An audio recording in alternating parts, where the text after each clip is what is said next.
Hello everyone, I'm Nupur and welcome to my YouTube channel that is Impactful Learning with Nupur. So you can like, share and subscribe my channel, right? In this channel you can find videos of CBSE grade 9 to 12 English subject which is absolutely beneficial for the students to score excellent marks. So if you are a keen learner then you should surely watch these videos made by me for my dear students. Okay?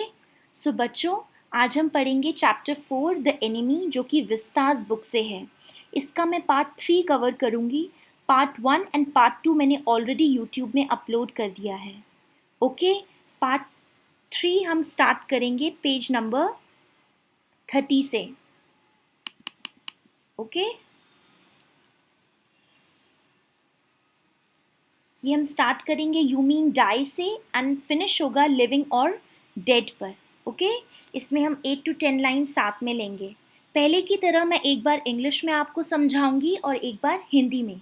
जो भी language आपको comfortable लगती है आप उस पर focus कर सकते हैं. Fine. So students, now Hana asked Sadao that is there any possibility to save the injured man's life or not? A lot of questions were running in Hannah's mind and she was confused also because according to her, if injured man's operation became successful, then they had fear of their country's law as they would be considered wrong as they gave shade, shelter and life to their enemy. And who was their enemy, students? The injured man. Okay? So who was an American sailor belonged from US Navy. Okay? So but any cause Sadao wanted to save that injured man's life and firstly wanted to wash that American man completely. Then Sadao went out of the white man's room and Hannah also followed Sadao because she didn't want to be left alone with the white man. Hannah had very strong cold feelings for the Americans and she considered very strongly Americans as their enemies. Students, this was the time of World War II and Japan and America were enemies of each other. Right. So बच्चों अब क्या होता है कि सदाओ जख्मी यानी कि जो जख्मी वाइट मैन होता है, वोंडेड वाइट मैन होता है, उसके सर्वाइवल स्किल्स यानी एनर्जी से इम्प्रेस होता है काफ़ी. और सदाओ को लगता है कि इंजर्ड वाइट मैन की लाइफ बच सकती है. फिर ये बात सुनकर हाना सदाओ से क्वेश्चन करती है कि ऐसी क्या पॉसिबिलिटी है कि वाइट मैन की डेथ भी हो सकती है या नहीं भी हो सकती है. कौन सी पॉसिबिलिटी है, ये डेथ हो सकती है या नहीं हो सकती. ज़्यादा पॉसिबिलिटी किस चीज़ की है. स्टूडेंट्स, हाना के माइंड में बहुत सारे क्वेश्चंस घूम रहे थे और हाना काफ़ी कंफ्यूज्ड और डरी हुई थी क्योंकि हाना को लग रहा था कि अगर वाइट मैन का ऑपरेशन सदाओ करेंगे और ऑपरेशन सक्सेसफुल हो गया बाय चांस तो लॉ उनको कल्प्रिट समझेगा क्योंकि उन्होंने अपने एनिमी को यानी कि जो अमेरिकन है उसकी लाइफ को सेव किया है. बच्चों, आप सबको याद होगा कि मैंने आपको पहले भी मेंशन किया है कि white injured man American seller था यूएस नेवी का, right. But Sadao white man की लाइफ किसी भी तरीके से सेव करना चाहते थे और सबसे पहले सदाओ ने वाइट मैन को पूरे तरीके से वॉश किया. अब सदाओ वाइट मैन के रूम से बाहर जाते हैं और हाना भी उनको पीछे पीछे फॉलो करती हैं. वो वहाँ पे नहीं रुकना चाहती अकेले वाइट मैन के साथ. ओके, क्योंकि वो अमेरिकन्स को बहुत स्ट्रांगली अपना दुश्मन मानती हैं. स्टूडेंट्स, ये वर्ल्ड वॉर 2 के टाइम की बात है जब जापान और अमेरिका के रिलेशंस बहुत ख़राब हुआ करते थे, कोल्डली ख़राब हुआ करते थे. ओके, अब हम पैरा 2 पढ़ेंगे जो कि she turned to the nursery से स्टार्ट है एंड ही इज़ रेडी पे फिनिश होता है.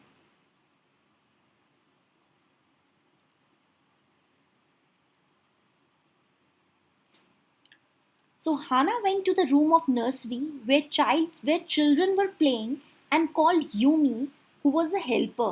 Okay, so but instead of Yumi, children heard her voice, and Hannah had to play with a baby boy who was 3 months old. Then Hannah again called Yumi, and Yumi then put the baby boy to bed. So बच्चों, अब क्या होता है कि हाना एक room में जाती है जिसको नर्सरी बोलते हैं, जहाँ पर छोटे छोटे बच्चों की केयर की जाती थी. हाना यूमी को बुलाती है, यूमी हाना की हेल्पर होती है। ओके, हाना यूमी को बुलाती है क्योंकि उसको यूमी की ज़रूरत पड़ती है वाइट मैन को वॉश करने के लिए। सो बट जब हाना यूमी को कॉल करती है तब यूमी की जगह सारे किड्स हाना की आवाज़ सुन लेते हैं। तो उनमें से एक बेबी बॉय होता है, वो ज़्यादा अटेंशन मांग रहा होता है हाना की। ठीक है, वो 3 मंथ्स ओल्ड होता है। फिर हाना यूमी को फिर से आवाज़ देती है, फिर से कॉल करती है और यूमी फिर बेबी बॉय को बेड पर रखने की कोशिश करती है जिससे हाना, जो कि यूमी की बॉस है, वो फ्री हो जाए। ठीक है, यूमी इस तरीके से हाना की हेल्प करने की कोशिश करती है। राइट, अब हम नेक्स्ट पैरा पे आएंगे, पैरा 3 पे, जो कि शी वेंट विद यूमी से स्टार्ट है एंड रिवेंज ऑन अस पे फिनिश होता है। इसमें मैं 3 पैराग्राफ साथ में ले रही हूँ। Okay, so then both Hana and Yumi went to the bedroom next to the nursery, and Yumi spread the sleeping quilts on the floor and laid that 3 months baby boy between them. So then Hana went to the kitchen very quickly and silently. Okay, so the two servants who were working in the kitchen got shocked when Hana told them that they had to wash a white man. And as you know that was the time of World War II and Japan and America were enemies. So servants were very unhappy to help their enemy. Now, an old gardener directly said to Hana that Sadao ought not to heal the wound of the white man who was their enemy. The white man ought to die. Now, old gardener spoke something superstitious about the white man. Okay, so what superstitious things he told about the white man? He said that the gun tried to shoot him, to shoot the white man, okay, and then the sea tried to hit him with the rocks. So, if they try to save the white man, then both the gun and sea would take revenge from them. This kind of superstitious conversation he tried to have with Hannah, who? Old Gardner. Old Gardner tried to have with Anna when Old Gardner was asked to wash the white man who was an American and their enemy.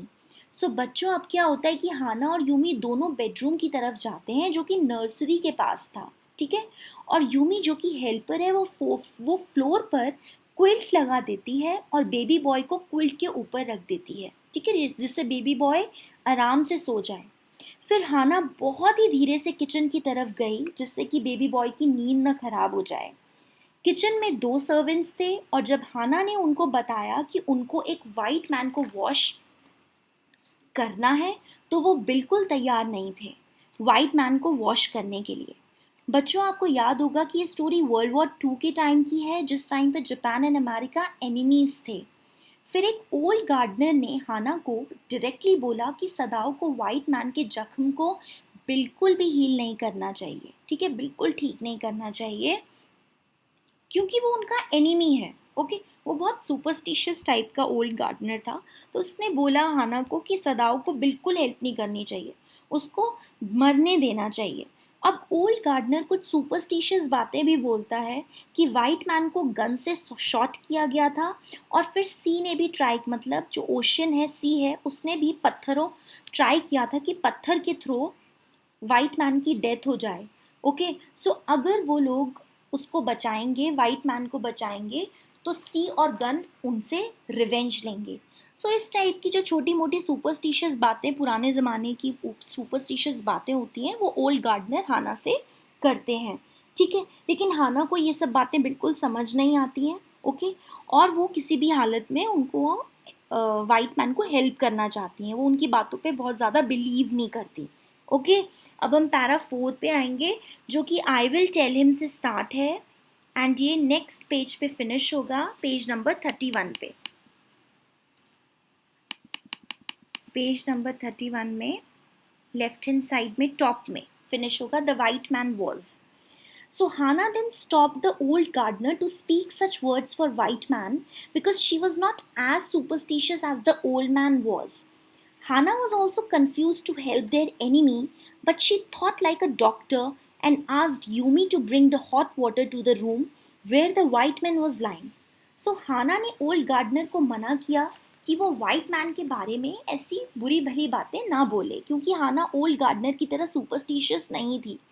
वैसे हाना भी अपने enemy को help करने के लिए थोड़ा सा confuse थी, पर हाना ने एक डॉक्टर के माइंडसेट के अकॉर्डिंग सोचा और यूमी को कहा कि वो गर्म पानी वाइट मैन के रूम में ले आए। ओके, हाना ने बहुत ज़्यादा नहीं सोचा ओल्ड गार्डनर की तरह, उन्होंने एक डॉक्टर के माइंडसेट से सोचा और फिर यूमी को इंस्ट्रक्शन दी कि वो वहाँ पे आ जाए, वाइट मैन के रूम में गर्म पानी लेके आ जाए जिससे कि वो उनको वॉश करें। ठीक है, अब हम पैरा 5 पे आएंगे जो कि शी वेंट अहेड से स्टार्ट है एंड मास्टर कमांड्स यू पे फिनिश होता है। ठीक है, इसमें हम 2 पैराग्राफ साथ में लेंगे, means 6-7 lines. Then Hana went to the white man's room and opened its sliding door. But Sadao was not there. Yumi also followed Hana and put down her wooden bucket. And when Yumi observed the white man, she refused to wash him because he was very dirty. Hana then aggressively commanded Yumi to wash the white man as it is their duty to do so. It was their duty to do so. सो बच्चों अब क्या होता है कि हाना white man के room का sliding door खोलकर उसके अंदर जाती है। यूमी जो कि हाना की हेल्पर है वो भी हाना को फॉलो करती करती अंदर जाती है। पानी की बकेट होती है यूमी के हाथ में, गर्म पानी की। ओके, यूमी फिर वाइट मैन को बहुत ध्यान से ऑब्जर्व करती है। ओके, और फिर वो हाना को कहती है कि मैं इतने डर्टी वाइट मैन को वॉश नहीं कर सकती। तो जब हाना ये सुनती है तो वो यूमी को डांट लगाती है कि आपको ऐसा नहीं बोलना चाहिए। ठीक है, आपको जो काम दिया गया है आपको वो करना ही होगा।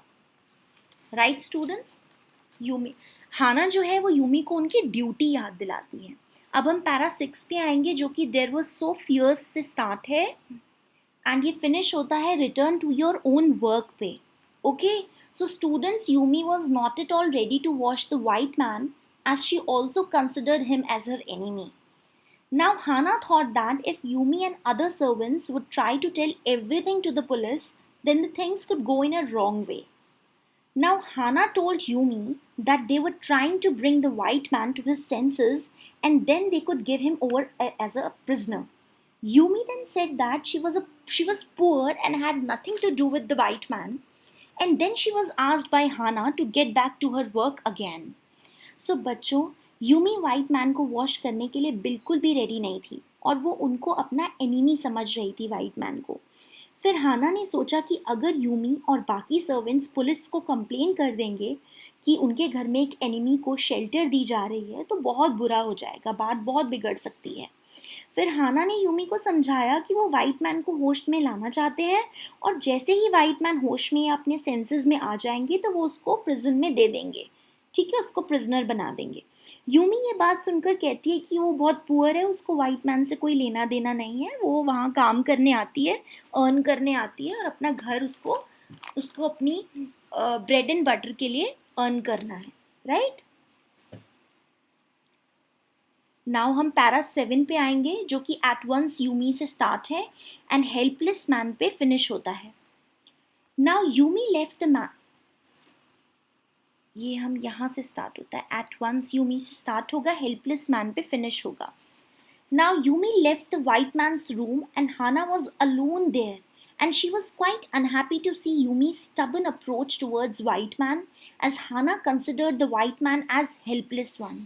सो अब यूमी किसी काम से वाइट मैन के रूम से बाहर जाती है और हाना उस कमरे में अकेली ही खड़ी होती है।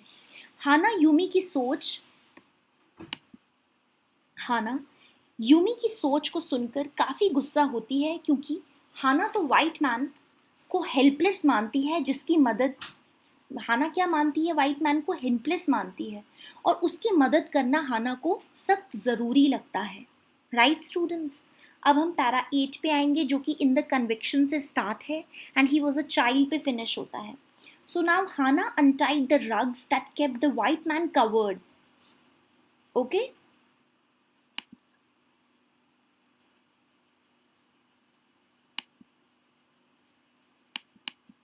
starting it again. Now Hana untied the rugs that kept the white man covered. Then she carefully cleaned the body and face of the white man from hot water brought by Yumi's. The man's skin was rough because of the wound, but he must have been very fair and clean when he was a child. This is what Hana was thinking about the white man. So बच्चों, अब क्या होता है कि हाना white man की body में कपड़ों को वाइट मैन की जो बॉडी होती है, उसके जो कपड़े होते हैं, उन सब की गांठें खोलती हैं, ओके, जिससे उनकी बॉडी कवर थी, ठीक है। फिर हाना बहुत ध्यान से वाइट मैन की बॉडी एंड फेस क्लीन करती है, राइट, गर्म पानी से, जो कि यूमी लेकर आई थी। वाइट मैन की स्किन जख्मों की वजह से काफ़ी रफ हो गई थी, पर जब वो छोटे रहे होंगे तब उनकी स्किन काफ़ी फेयर रही होगी, ऐसा हाना सोच रही थी। Are you getting my point? अब हम नेक्स्ट पेज पे आएंगे, पेज नंबर 32 पे आएंगे।